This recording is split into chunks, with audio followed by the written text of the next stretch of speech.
I think it's a fantastic location to have the G20. Very humble people, couldn't ask for a better place. G20 persiapannya bagus sih, matang sekali. Megah dan bagus acara.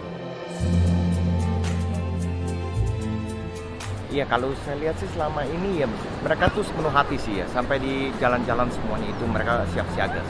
Di sini sebagai tugas pengamanan kami juga tidak lupa dengan tugas inti pokok kami.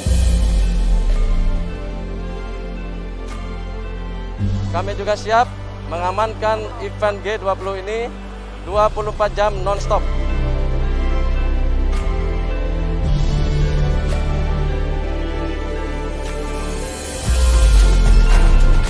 Kami berharap kepada masyarakat untuk dapat menyesuaikan dengan pengaturan-pengaturan supaya kegiatan ini berjalan dengan aman dan lancar. No, it hasn't disturbed me as a tourist, and I think it's very important that, the country shows security and measures of security and how far they can go.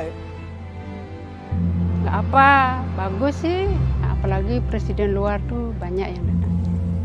Mudah-mudahan pariwisata ke depannya mungkin bisa lebih bagus lagi.